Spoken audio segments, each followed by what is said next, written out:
Món canh chua huyền thoại đã trở lại với các bạn.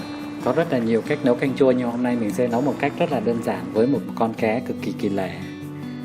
Đầu tiên thì canh chua chúng ta sẽ gồm có nguyên liệu cơ bản: bạc hà, giá đỗ, một xíu ớt, cà chua, thơm và me, đặc biệt là ngò ôm và hành, thêm một củ tỏi và một củ hành khô, và một con cá. Kỳ này mình sẽ dùng cá rô phi, bởi vì cá rô phi nó sẽ không có tanh nhiều và thịt rất là chắc và ngon. Bây giờ thì mình sẽ tiến hành sơ chế.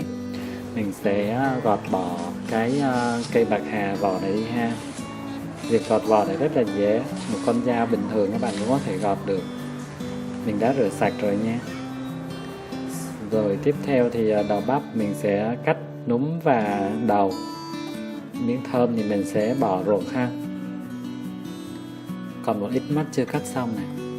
Cà chua thì mình sẽ gọt vỏ. Ở đây cà chua mình thích gọt vỏ bởi vì là khi mà mình ăn món ăn nó sẽ rất là sạch. Mình không có phải nhả bã hay nhả vỏ cà chua hay là nhả cái hạt me ra nữa. Me mình sẽ ngâm với lại một chút nước ấm. Lát mình chỉ chắt lấy nước thôi chứ mình không cho nguyên hạt vào đâu, tại vì ăn mà còn cắn nó rất là khó chịu.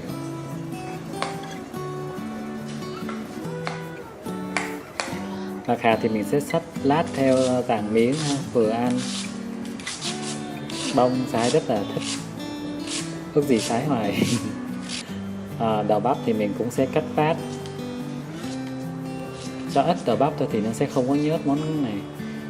Thơm thì mình cũng sẽ cắt miếng vừa ăn, thì lát mình còn xào thì nó sẽ thấm gia vị hơn.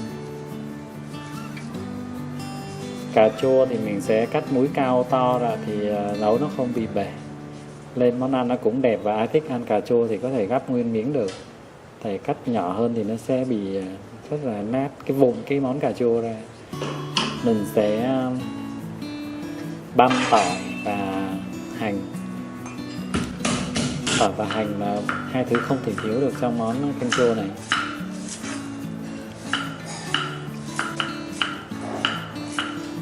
Mình sẽ băm chung với một xíu ớt nữa để khử mùi tanh cho cá. Lát mình phi hành, tỏi và ớt chung với nhau thì nó sẽ ngon hơn, mà sẽ có mùi dày mùi lắm. Và không thể thiếu đó là ngò ôm, hay gọi là ngũ đồng, và ngò gai. Đây là con cá rô phi, nó rất là rẻ, chỉ có 40.000 một ký. Thì mình sẽ cắt thành khoanh.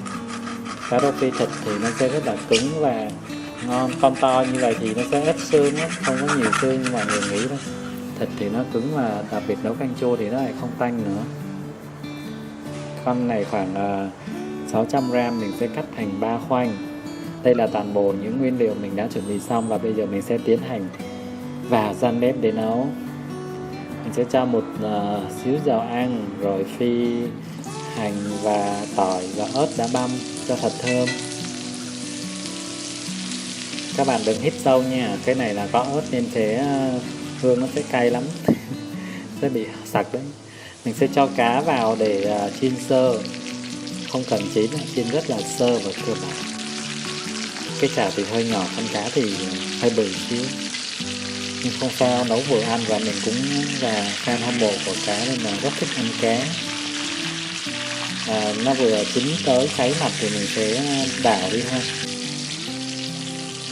Con cá này không có da nên bị dính cũng không được đẹp về mặt hình thức cho lắm, nhưng mà yên tâm, rất là ngon.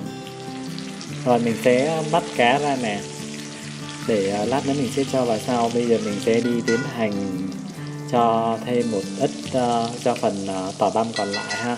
Mình sẽ đi xào thơm và cà chua. Thơm và cà chua xào sẽ làm cho cà chua mềm và ra được một cái màu rất là đặc trưng của canh chua. Còn thơm thì sẽ mềm hơn và có độ ngọt hơn.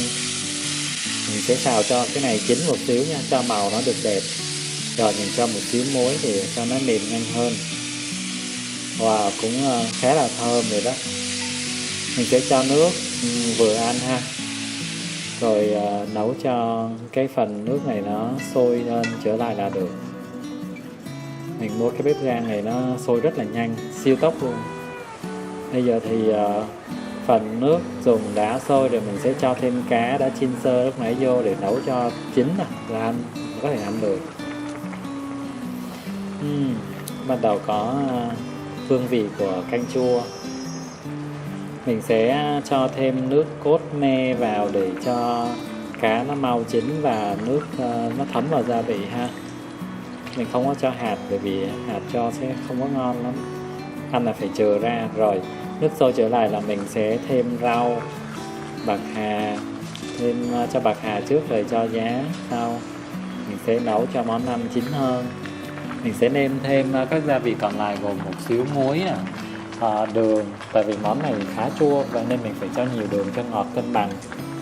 Và canh chua ngọt thì nó cũng là đặc trưng của cái món canh chua này. Mình sẽ cho vào đây thêm một xíu nước mắm nữa cho thơm. Rồi mình sẽ nêm lại vừa ăn rồi ha. Bây giờ thì cùng thưởng thức thành quả nè. Con cá không có được đẹp lắm nhưng mà khá là chất lượng, đảm bảo với mọi người như vậy. Món này thì thêm một xíu ớt cho nó cay và nó sẽ ngon hơn đối với này món này. Mình sẽ thưởng thức nha. Miếng cá rất là cứng và ngon, mình sẽ ăn. Wow. Chúc các bạn thành công. Cảm ơn các bạn đã xem. Hãy like và theo dõi để ủng hộ kênh các bạn nhé.